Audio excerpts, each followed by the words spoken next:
People have said the Houston Astros might have 6 aces on their staff.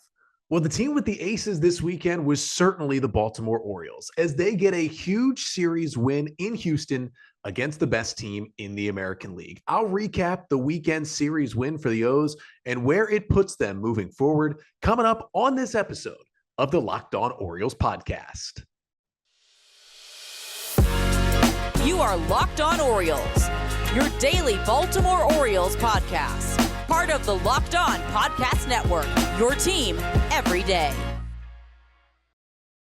Hey there, Orioles fans. Today is Monday, August 29th, 2022, and welcome back into the Locked On Orioles podcast, part of the Locked On Podcast Network, your team every day. As always, I'm your host, Connor Newcomb, and coming up on today's episode, I'm going to recap a huge series win for the Orioles over the weekend as they go into Houston against the Astros, the best team in the American League, and take 2 out of 3 games to win the series. I'll get you my 3 big takeaways from the weekend, but guess what? They're all going to be about the 3 starting pitchers. Kyle Bradish, Dean Kremer, and Austin Voth were magnificent this weekend for the Orioles, and I'll recap it all coming up on this episode of the podcast. But before we get there, just did want to thank you for making Locked On Orioles your first podcast listen of the day. We're free and available on all podcast listening platforms. Only place you'll get Orioles big league content every day, Monday through Friday, every single week. That's 5 episodes a week.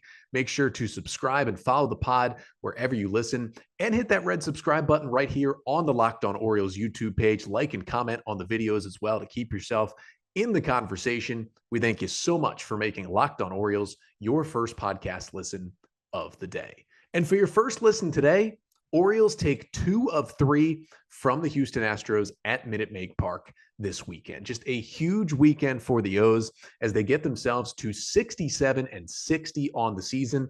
And they gain a little bit of ground in the wild card race. You know, I had talked about coming into this weekend, the Orioles had won 3 consecutive series. They had actually, in that time, though, lost a game in the wild card standings just because everybody else was winning. Well, that was not necessarily the case this weekend. The O's got a whole lot of help. They got the Red Sox to help them out, taking 2 of 3 from the Rays. They really got the Angels to help them out, who swept the Blue Jays in Toronto this week. And that was maybe the biggest series outside of the games the Orioles were playing in for the O's. I mean, put your hands together for the Angels, who just seemed dead in the water, and they go in and sweep Toronto. Now, they didn't get much help from Cleveland, as Seattle took 3 of 4 from the Guardians. But the O's are just a game and a half back of the Blue Jays going into Monday. They are 2.5 back right now of Seattle, and they are 3 back of the Rays. As we are about to hit September, the O's are right in this race. But I'm going to get you my 3 big takeaways from the Orioles series win in Houston this weekend. And my first big takeaway, well, here's a little hint. All 3 of my takeaways are going to be starting pitchers. Number 1, Kyle Bradish. While maybe not the most dominant start of his career, because we saw what he did in St. Louis back in May, this was the best, most well put together start we have seen from Kyle Bradish. And we knew that this Kyle Bradish was in there, and he showed it in a dominant start in Houston on Friday night. Bradish goes in there against a top 5 offense in baseball, an Astros team that was 42-18 at home coming into this series, and Kyle Bradish just dominates him, just absolutely dominates him. 8 scoreless innings for Bradish in the longest start of his career. He allowed just 2 hits. He struck out 6 and walked just 2, and it took him just 96 pitches to get through 8 innings, dropping his ERA to 5.63 on the season. And here's the best part about it: 96 pitches. Kyle Bradish has been at 96 pitches in the 5th inning in really most of his starts this year. He struggled just to get through 5 because I wouldn't say he has control issues, a little bit of command issues from time to time. Even when he gets outs, he works counts too long, doesn't put guys away at 0-2, takes it to 2-2, 3-2 before he gets outs. That was not an issue on Friday night. He rolled through guys, and as Brandon Hyde said after the game, Bradish was through the 7 scoreless.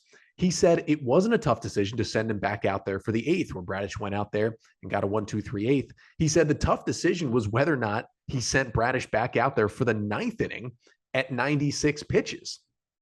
And had he gone back out there, he was going to face, a lot of the meat of the order for the Astros. 2, 3, 4 was coming up. I think that was the big reason why Hyde went to the bullpen, and the bullpen between Cionel Perez and Dylan Tate got it done to secure a 2-0 Orioles victory on Friday. But I mean, just the slider from Kyle Bradish was just absolutely cooking. And if you've been listening to this podcast for a while, you've heard me talk about this in regards to Kyle Bradish, how good his breaking stuff is, and really how bad his fastball has been this year. And I continue to call for Bradish to throw more and more breaking balls. And he's done it a little bit recently, but the command's been off. So you can't throw too many sliders when you don't have your best command.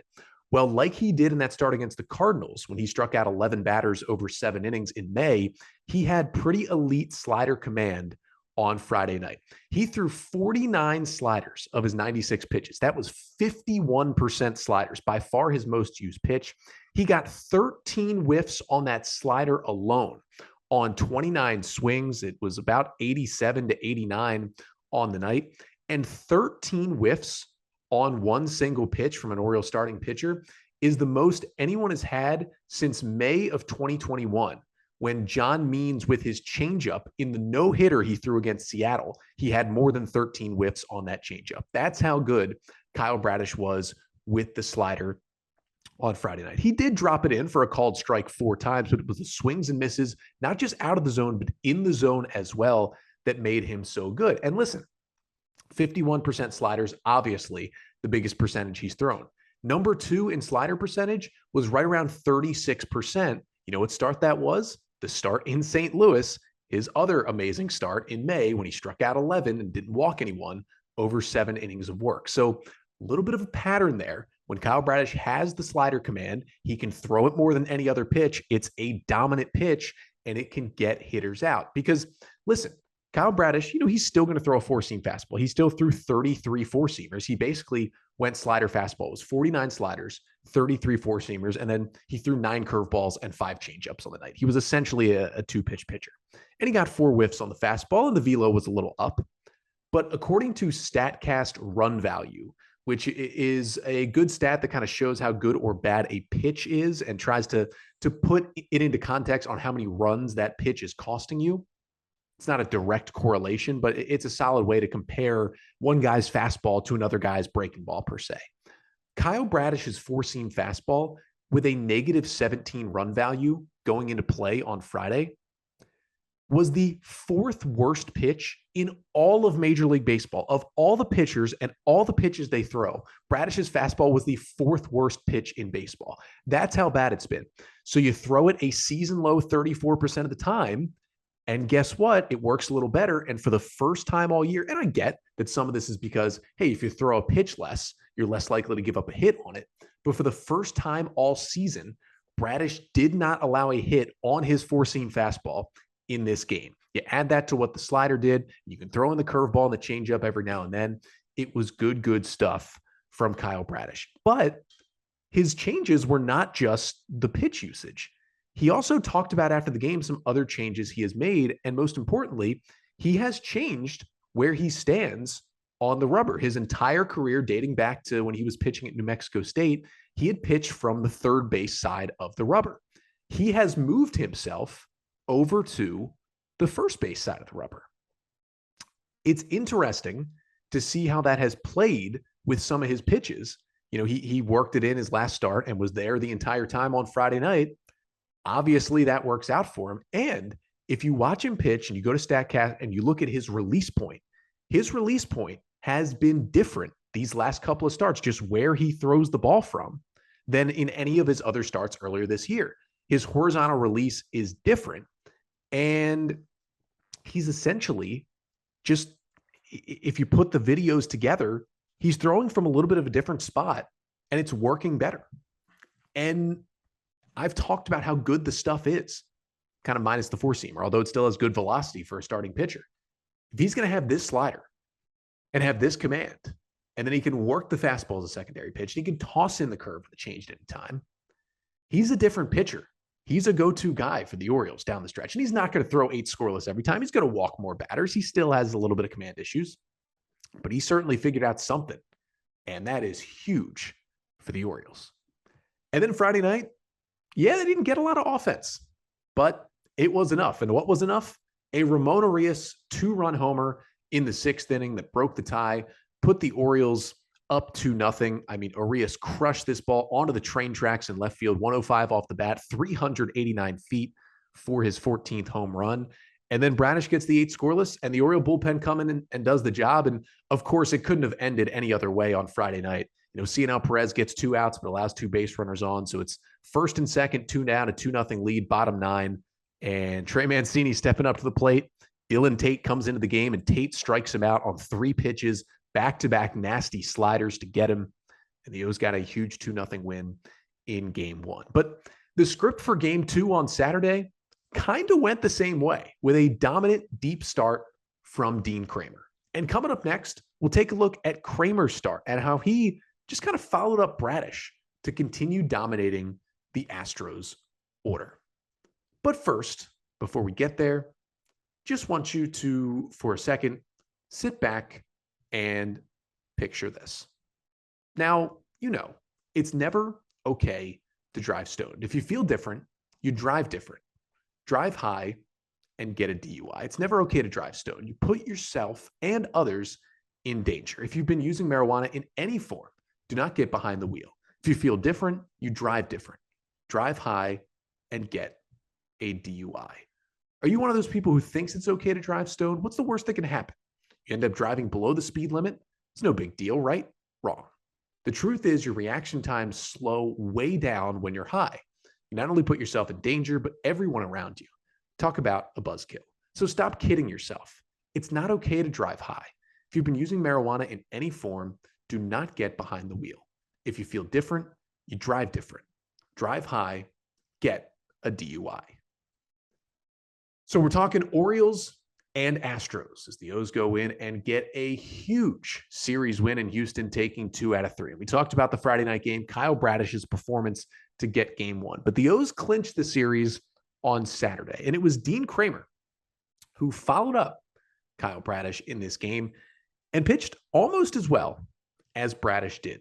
Kremer on Saturday night, 7 2/3 innings of work from Dean Kremer. He allows just 1 run on 4 hits, striking out 3 without walking anyone in the game. 96 pitches to get through 7 2/3. Kremer lowered his ERA to 3.24 on the season. And for Dean Kremer, look, it wasn't the same dominant stuff that Bradish had Friday night. He did not have a pitch like Bradish's slider that were, completely fooling any hitters. That just was not the case in this game. However, Dean Kremer, I think, mixed his pitches and mixed 5 pitches better than he has all season. You're thinking 5 pitches, hasn't he been a 4-pitch pitcher? Well, we mentioned this in Kremer's last start.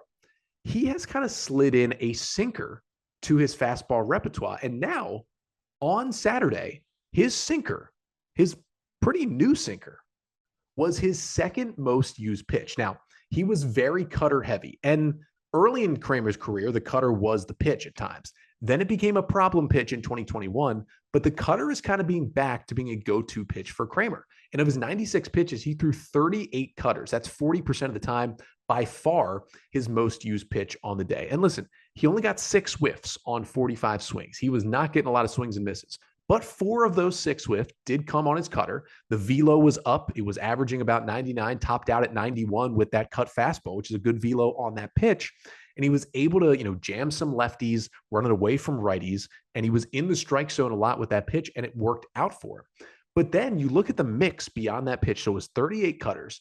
Then he goes 18 sinkers, 15 changeups, 13 four-seamers, and 12 curveballs to make up the 96 pitches that Kremer threw on Saturday. And that's a really interesting mix by him, because there's been times this year where he's gone heavy cutter four-seamer and then just kind of barely thrown the changeup and the curve. But now he's got that sinker in there. He's throwing more changeups. He's throwing more curveballs. He has that same kind of 2020 level confidence that he has in that big overhand 12-6 curveball. And listen, the changeup was his 3rd most used pitch. The changeup really didn't do anything for him on Saturday. It was actually very interesting to see a pitch that you throw 15 times really not do much. He did not get a swing and miss on that pitch. He only got 1 called strike on that pitch. he got 2 foul balls and 1 changeup was put in play. So generally, when he threw the changeup, it was out of the zone. And most of the time, the Astros hitters did not chase that pitch. But you would like it to obviously be a little more effective if it's going to be his third most used pitch. If he's going to throw it 15 times, that's a good chunk. But at the very least, if it's going to get better, hopefully it does, and it becomes more effective. But at the very least, if hitters are thinking about that changeup, because they really haven't had to think about it. I mean, he's thrown it, 5 or 6 times each start for most of the year. If they've got to think about it a little more and know he'll go to it at any time, that makes him just a little bit better. And now they got to think about, well, the fastball's more of a sinker than a four-seamer, and he's throwing more curveballs. Maybe he'll drop one of those in there. And Dean Kremer almost had a very Spencer Watkins-like start with the fact that Kremer just has better raw stuff than Watkins, so he can pitch even deeper into a game where he basically throws 5 different pitches at you. He cuts it, he sinks it, he drops a big curve, he goes with the cutter. Whatever he does, he just throws everything at you at different times. You never know what's coming. And yeah, it doesn't result in maybe a lot of strikeouts. 3 strikeouts, 6 whiffs. That's not a lot. But what he does do is he keeps you off balance.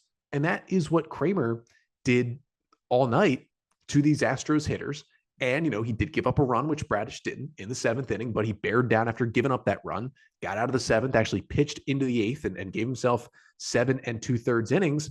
And then he allowed Felix Bautista to come in and just shut the door. Bautista comes in after a 2-out single by Mancini in the bottom of the 8th in a 3-1 game. Bautista comes in, easy work, retires all 4 batters he faces for a 4-out save with 3 strikeouts. Took him just 15 pitches. Just nasty stuff once again from Felix Bautista to get the save and lock down an Orioles 3-1 win on Saturday, get them the series as well.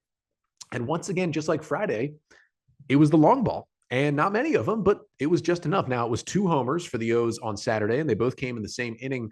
They jumped on Jose Urquidy, the Astros starter, in the 3rd inning. Anthony Santander crushed one for a 2-run homer in the 3rd to make it 2-0, 103 off the bat, 394 feet to right field. And then Austin Hayes went up onto the train tracks as well, 103 off the bat, 397 for a solo homer later in that 3rd to make it a 3-0 game. And they got just enough. And they got themselves the series. And again, I was much more impressed by Bradish than I was with Kremer, but I still like what you have from Kremer there. If he's just going to throw a bunch of different stuff at you, and you have to think down the line, more of those pitches are going to be more effective. And that makes him even better because not everybody has to be this 2-pitch Kyle Bradish, big stuff, just throw my best pitch again and again. Guys can be like Spencer Watkins and Dean Kremer and throw the kitchen sink. And I actually think it helps the Orioles rotation right now that they have a lot of different guys. They've got Jordan Lyles, your veteran guy, your innings eater. He has his pitches he goes through, but he's got a lot of stuff. You got Kremer and Watkins. They're trying to figure out what works, throwing different stuff at you every time, keeping you off balance. Then you got Kyle Bradish. He's the big stuff guy. He'll get the strikeouts. He's going to go maybe slider, slider, slider. And the same thing with Austin Voth, who we're going to talk about next, who has refined his pitches. He's the big data guy, the big analytics guy, big spin rate guy. And yeah, maybe he's not going to go 7, but he did pitch into the 7th on Sunday. And despite an Orioles loss, he gave the O's a chance to win. And coming up next, we'll take a look at Austin Voth, who finished off the weekend with a great start of his own. So we're recapping Orioles and Astros as the O's take 2 of 3 from the Stros. Now, they were not able to get the sweep on Sunday. After a 2-0 win Friday, a 3-1 win on Saturday, the Orioles fell 3-1 in the Sunday game, still got 2 out of 3 in the series, but were not able to sweep. But still, Austin Voth showed a whole lot for the Orioles on Sunday. Now, Voth did not get through 7 innings, like, of course, Bradish did with 8 innings. Kremer did with 7 2/3, and Jordan Lyles did on Thursday night when Lyles allowed the 1 earned run over 7 innings against the White Sox. And those 3 consecutive 7+ inning starts from Lyles Thursday, Bradish Friday, and Kremer Saturday, it was the first time that the Orioles had had a starter go 7 or more innings in 3 consecutive games since July 31st through August 2nd of 2017, when Ubaldo Jimenez, Dylan Bundy, and Jeremy Hellickson each went 7+ 3 starts in a row. Shout out to Nathan Ruiz of the Baltimore Sun for getting that stat out on Saturday night. And Voth, he tried to make it 4 in a row with 7 innings. And the Orioles, well, it would have been something special had they done that as well. They weren't quite able to do it with Voth but he still pitched incredibly well in the Sunday game. Austin Voth goes 6+ innings, allowing just 1 earned run on 1 hit. He struck out 4 and walked 3 with 94 pitches, which was a season high for Voth. And he continues to lower that Oriole ERA. Just 4 hard hit balls against Austin Voth. And only that 1 run came because, he was just over 80 pitches. Orioles set him back out there in the bottom of the 7th, which I thought was a good move. Voth was rolling along, and they had him pitch to Alex Bregman, went 3-2, just missed inside with a 3-2 curveball for a leadoff walk. Brandon Hyde went to the bullpen, just didn't work out. Orioles ended up giving up 2 runs in the 7th, 1 in the 8th. But back to Voth, the stuff continues to be magnificent. It's basically a 2.5 ERA with the Orioles now after a 10 ERA with the Nationals. He's a completely different pitcher. And what we saw first and foremost was the curveball was the top pitch. He went to the curveball more than any other pitch, but he really mixed his stuff well. Now, he threw 94 pitches, 28 curveballs was his most used pitch. He threw it 30% of the time, and that was the most. He basically almost threw a quarter of each pitch, 25% each pitch. It was 28 curveballs, 26 four-seamers, 21 cutters, and 19 sweeper sliders from Austin Voth on Sunday. And that curveball had it working. 4 of his 10 whiffs came on the curveball, 4 whiffs on just 9 swings. Wasn't getting as many chases as he gets from time to time on that big, slow curveball, but it was still nice to see him throw it as much as he did. Then he threw the fastball, which the velo was a little down. He was averaging about 92, 93. He's usually 93, 94 with the fastball. So just a little something to look at with the 4-seamer. But he got 4 whiffs on that pitch too, was working it up in the zone nicely despite the slight velo drop. And then, he had been throwing the changeup a little bit, 2, 3, 4, 5 times a game since coming over to the Orioles. The changeup was not there. He threw 21 cutters, which he was able to drop into the strike zone. It was a nice kind of get me over pitch. And then we've talked about it. Austin Voth adding that sweeper slider that, no pun intended, has swept across baseball, especially here in 2022. It's a pitch he's added over the last few weeks with the help of Chris Holt. He's kind of dropped it in from time to time over his last couple of starts. But he went full-fledged sweeper on Sunday. And, I get it was still his 4th most used pitch, but to go from throwing 3 or 4 of them to throwing 19 of them in maybe your best start of the year, that is something. And again, he only got 1 whiff. He only got 1 called strike on the sweeper. It was fouled off twice. It was put into play 4 times, so it was in the strike zone. And he still needs to hone in that pitch. It's that sweeper slider that goes from right to left more than any other usual slider. But it worked. It helped his repertoire. And it helped him get through the 6 scoreless innings. And again, it was unfortunate that he ended up walking Bregman to lead off the 7th and then left the game and ended up being charged with an earned run, but he still pitched incredibly well in this game. And I think Austin Voth is right up there right now for the best waiver claim that Mike Elias has made since taking over as Orioles GM late in 2018. You can't deny how good he's been and how much he has helped and kind of at times saved this Oriole rotation since coming over from the Nationals. And obviously a guy like Jorge Mateo is up there with the waiver claims and what Jorge Lopez did this year as well. But Voth as a starter, the O's haven't really gotten that from a starting pitcher in terms of a waiver claim. And he's just been great. And I'm pretty confident sending Austin Voth out there every 5 days at this point. Who would have thought? The Nationals just completely missed on this one. And the Orioles have certainly capitalized. Now, unfortunately, despite another great start, the O's were not able to win the Sunday game. And I've kind of talked about with the home runs and the bullpen being the reason why the O's could sneak by and win Friday and Saturday. They lost 3-1 on Sunday because those things did not come. First of all, they did not get any offense in this game until the 9th inning. The O's had a couple of chances to score, just some weird base running plays with Chirinos and Mullins on a tag up in the 3rd. And then you had the Jorge Mateo trying to stretch a double into a triple and just had a bad slide in the 5th inning, got thrown out at third base. I think he might have been safe, but replay did not overturn it. And then, you just have them leaving some base runners on, like in the 1st inning, they get 1st and 3rd, nobody out against Justin Verlander, can't score. And then really the big thing, Justin Verlander throws 3 scoreless innings with 6 strikeouts. Then he leaves the game with a calf injury and the Astros go to the bullpen. Seth Martinez comes out of the Astros pen in the 4th inning. And you're thinking, wow, Verlander's been striking everybody out. He's out of the game after 3. It's time to pounce.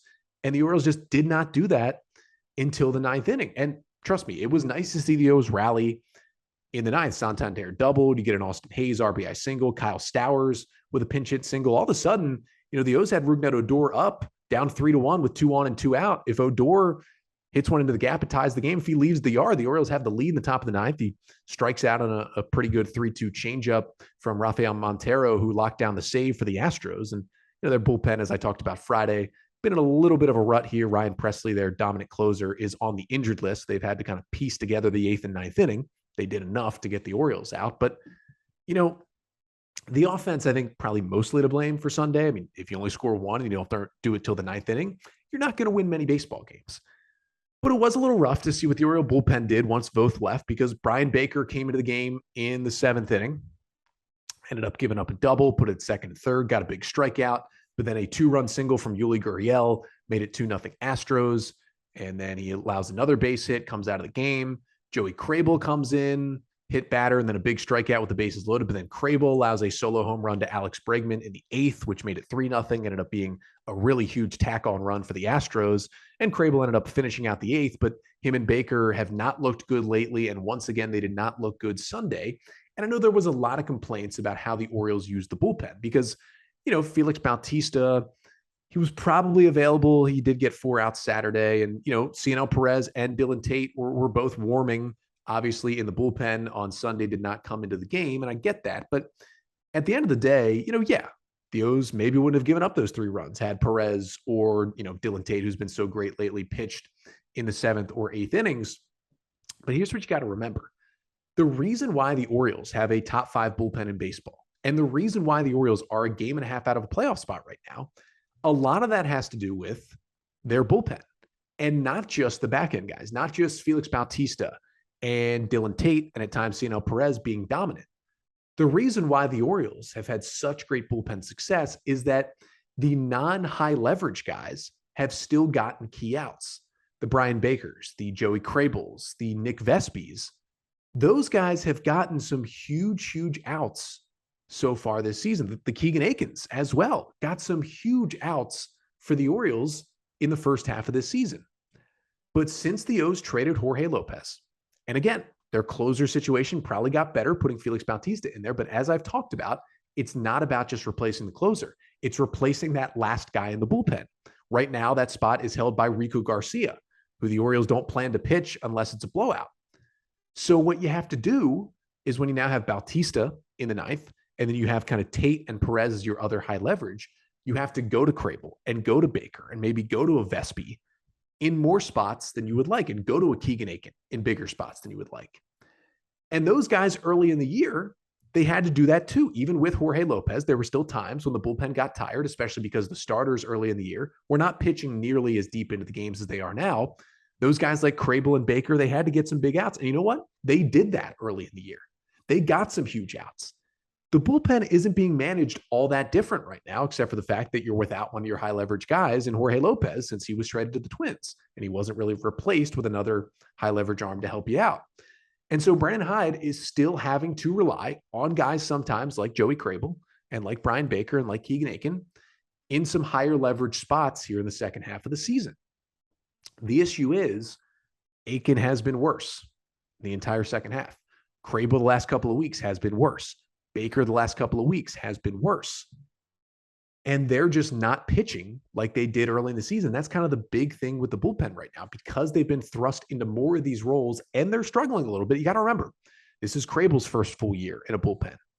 You look at this Orioles entire bullpen. There is no reliever in the Orioles bullpen. Even when they had Jorge Lopez, this was true. There is no O's reliever in this bullpen who has spent an entire season for a team in a bullpen. The closest was Cionel Perez last year with the Reds, and even he spent some good chunks in AAA. Everybody in this pen is in their first full major league season in a big league bullpen. That's going to start to wear on guys as we get here, to late August and into September. They're not going to be used to pitching in this many high leverage games. And when you combine that all together with the struggles, it's becoming tough. So that's why it was so huge this weekend that the O's got these great starts. But they're not going to get starts that great every single time out. And they're going to need the offense to pick it up. Listen, the O's got a huge series win in Houston somehow with only scoring 6 runs in 3 games. You're usually not going to get that lucky against a team as good as the Houston Astros. But I almost can't blame the bullpen for where they're at, because They just have never been in this spot. None of these relievers have ever pitched a full big league season. And so at the end of the day, it's going to be tough for them to get through this, and somebody else is going to have to step up, whether it be a Nick Vespi maybe steps up, or a Brian Baker finds it again. Or, we see a DL Hall later this week in the bullpen. Maybe he steps up and pitches well out of the pen, but somebody's going to have to do it to get this team to the finish line. But I will say, if the starters are going to pitch like they did this weekend, it's going to be easier for the Oriole bullpen to kind of catch up, and even easier for Brandon Hyde to basically use Bautista, Tate, and Perez as much as he wants. Because the three starters this weekend, Kyle Bradish, Dean Kremer, Austin Voth, combined for 21 2/3 innings. They allowed just 7 hits, just 2 earned runs, 13 strikeouts to 5 walks. If the starters are going to do that down the stretch, the Orioles are going to make the playoffs.